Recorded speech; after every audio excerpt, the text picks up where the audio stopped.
अथर्ववेद और बौद्ध काल में जो गांव का मुखिया होता था उसको ग्रामणी कहा जाता था। उसके बाद की अपन बात करें तो दक्षिण भारत में जो चोल शासन था उसमें पंचायतों को उर कहा जाता था।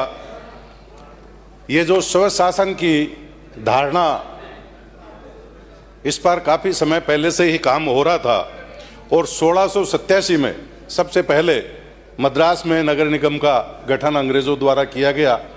उसके बाद में राजस्थान की अगर बात करें तो हमारे यहाँ माउंट आबू में नगर पालिका का 1687 में गठन प्रथम बार हो गया था। ये एक स्वशासन की अवधारणा थी। इसके साथ अगर स्टेट टाइम की हम बात करें तो 1923 में बीकानेर स्टेट में प्रथम बार पंचायत अधिनियम आ गया था। 1957 देश के आज़ाद होने के बाद प्रथम बार बलदेव राज मेहता की समिति बनी। उस समिति के माध्यम से त्रिस्तरीय व्यवस्था की गई और पहली बार 2 अक्टूबर 1959 को बगदरी नागौर में पंचायत राज की स्थापना हुई। माननीय बलदेव राज को हमारे लोकतांत्रिक व्यवस्था का विकेंद्रीकरण करने का मुखिया कहा जाता है। पंचायती राज का शिल्पी भी कहा जाता है। इसमें पंचायत, ब्लॉक और जिला स्तर की जो व्यवस्था दी वो बलदेव राज जी ने दी। इसके बाद में अशोक मेहता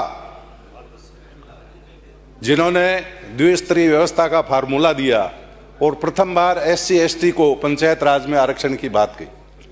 इसके बाद GV राव समिति बनी। उन्होंने 4 स्तरीय व्यवस्था का हवाला दिया और महिला सशक्तिकरण के लिए पहली बार उन्होंने ये कहा कि पंचायतों में महिला का होना जरूरी है। धीरे धीरे सुधार हुए और अशोक मेहता ने ये कहा कि ये पंचायत राज ऐसा है, इसकी ऐसी घास है जो जड़े इसकी पत्थर के ऊपर। इसके लिए 1993 में 73वें संशोधन के माध्यम से इसको संवैधानिक दर्जा दिया गया और वित्तीय अधिकार भी प्रदान किए गए। आज की व्यवस्था में हमारे विपक्षी साथी कह रहे थे, टीकाराम जी जूली साहब कह रहे थे कि मुख्यमंत्री जी को गरीब नौजवान ग्रामीणों की परवाह नहीं है। तो ये मैं आप ही को बता रहा हूँ श्रीमान कि इस सरकार के आते ही जिन गरीबों की, जिन ग्रामीणों की, जिन नौजवानों की परवाह करते हुए आपने राजस्थान में वेट सबसे ज़्यादा बढ़ाकर और डीजल और पेट्रोल महंगा कर दिया था। मुख्यमंत्री जी ने सबसे पहले आते ही 2 रुपये से 7 रुपये तक डीजल पेट्रोल के कम किए और मेरे ख्याल से उसका सबसे ज़्यादा फायदा अगर किसी को हुआ तो हमारे ग्रामीण परिवेश के लोगों को हुआ। आपको मैं एक और निवेदन करना चाहता हूं कि हमारा प्रति व्यक्ति आय जो भारतीय है उसकी लगभग 2.25 लाख की आय है और हम देखते हैं गांवों में जो हमारे बच्चे हैं वो शहरों में सबसे ज़्यादा आते हैं तो वो पढ़ाई करने के लिए आते हैं और एक बच्चा अगर गरीबी के मापदंड पालते हुए भी शहर में रहता है तो मुझे लगता है कि 20,000 रुपये उसका प्रतिमाह खर्चा आता है। ऐसे किसान, ऐसे गरीब माता पिता जो गांवों में रहते हैं और अपने बच्चों को शहरों में भेजते हैं, ऐसे बच्चों के आपने पेपर आउट कराए और 19 परीक्षाओं के बच्चों को सालों साल शहरों में रहने के लिए मजबूर होना पड़ा और उनके माता पिता जिनकी आय हम समझ सकते हैं कि गाँव में प्रति व्यक्ति 2.25 लाख से ज़्यादा नहीं होती, उस व्यक्ति को कितना अधिक भार पड़ा। तो ये सब आपकी बड़ी लापरवाही थी और जनता के प्रति संवेदनहीनता, पारदर्शिता का अभाव और जवाबदेही की कमी थी। आज आपको कई बार आपके भाषण सुनने से ऐसा लगता है कि केवल किसानों का, गरीबों का ये झंडा आपने उठा लिया, लेकिन व्यवहारिक रूप से अगर देखें कभी भी कांग्रेस शासन में न किसानों का भला हुआ।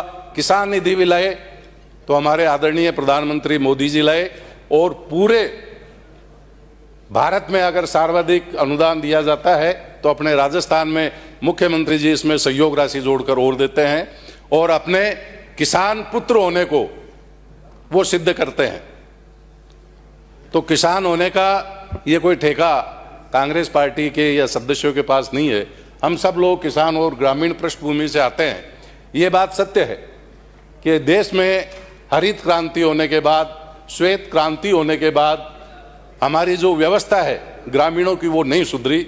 इसके लिए हमें सामूहिक रूप से प्रयास करना चाहिए, क्योंकि आज हम सब यहाँ शहर में रहते हैं। एक से एक बड़े चीफ सेक्रेटरी से लेकर हमारे जुडिशरी के अधिकारी भी यहाँ रहते हैं।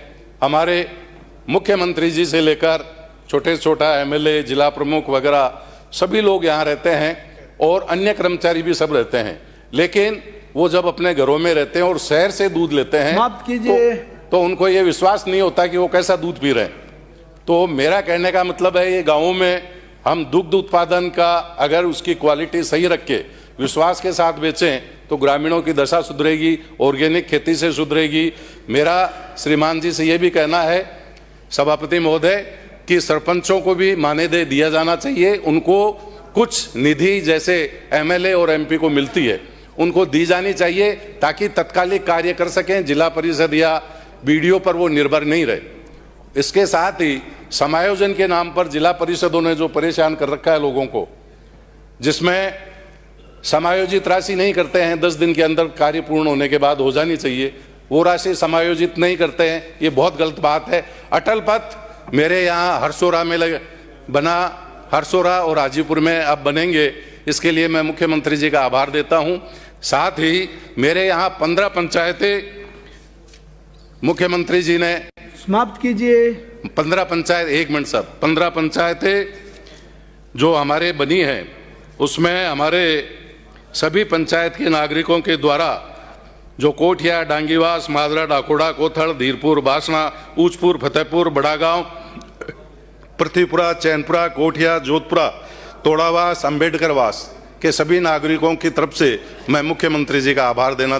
प्रदेश और देश की खुशहाली का रास्ता गांव से निकलता है और जब गांव मजबूत होंगे तो जिला मजबूत होगा, जिला मजबूत होगा तो प्रदेश मजबूत होगा और प्रदेश मजबूत होगा तो देश मजबूत होगा।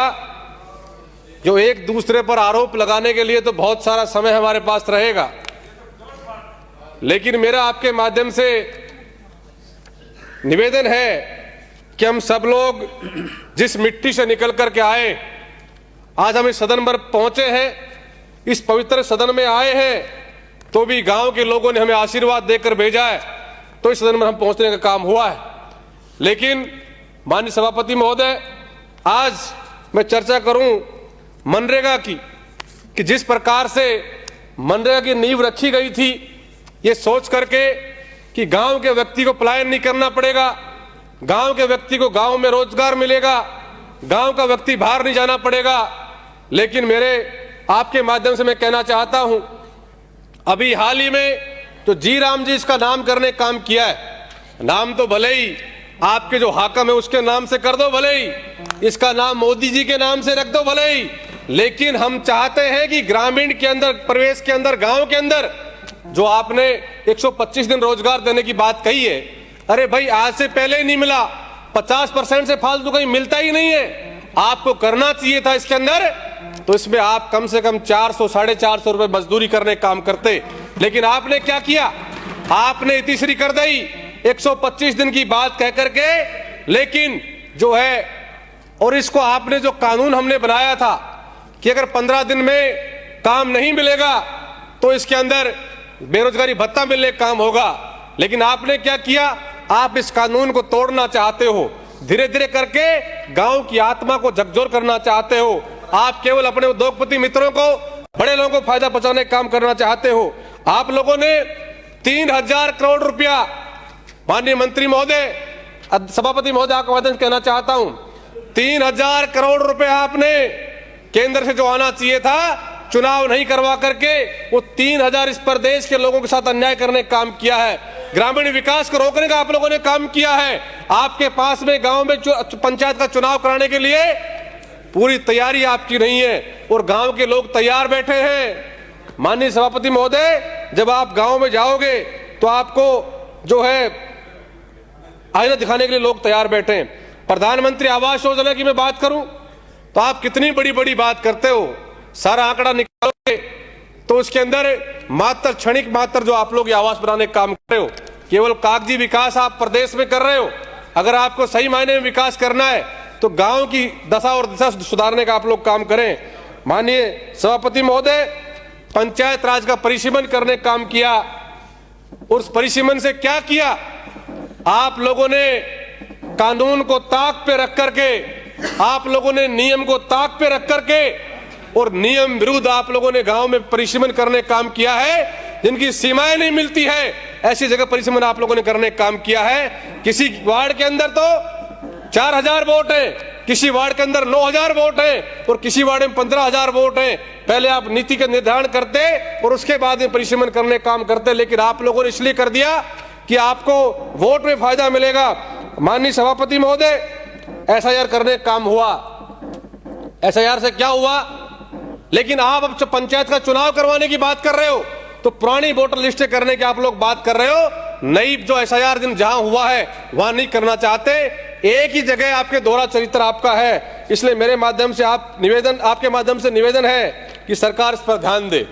और जो वीबी राम जी जो योजना का नाम हुआ है, अभी जो किया है वीबीजी राम जी, ये उधर वाले जितने लोग बैठे हैं ना, हम मनरेगा की तो पूरी बता देंगे, इनको एक कोई फुल फॉर्म नहीं पता उसकी। एक आधे की तो मैं कहता नहीं हूं, नहीं कोई खड़ा होकर बता के बताए वीबी राम जी की फुल फॉर्म।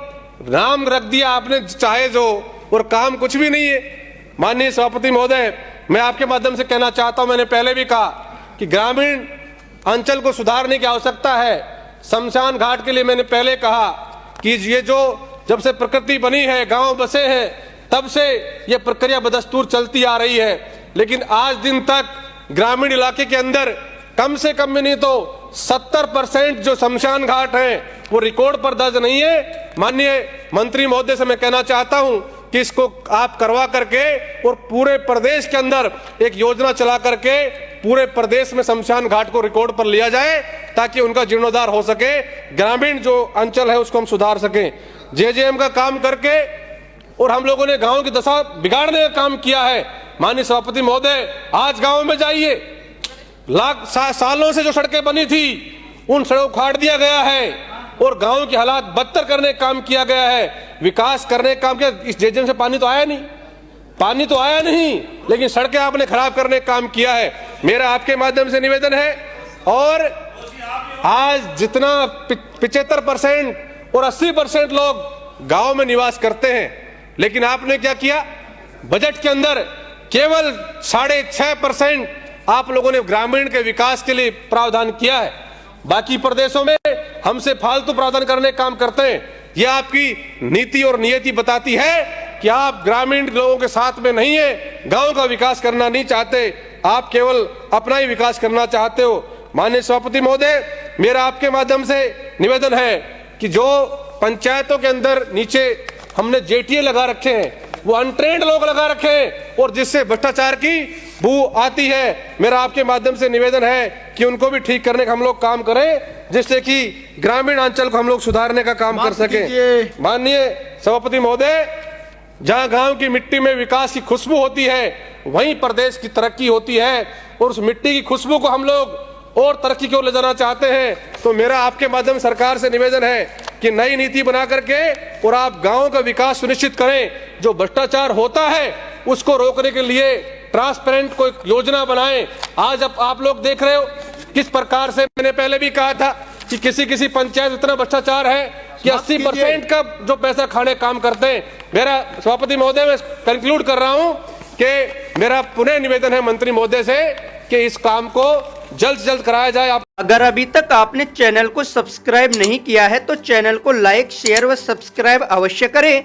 जिले की तमाम छोटी बड़ी खबरों को जानने के लिए बने रहे वॉइस ऑफ कोटपुतली के साथ। बालाजी फिनसर्व, जहां मिलती है आपको वाहन बीमा, स्वास्थ्य बीमा, म्यूचुअल फंड, जीवन बीमा, फाइनेंस, साधारण बीमे की सभी सुविधाएं।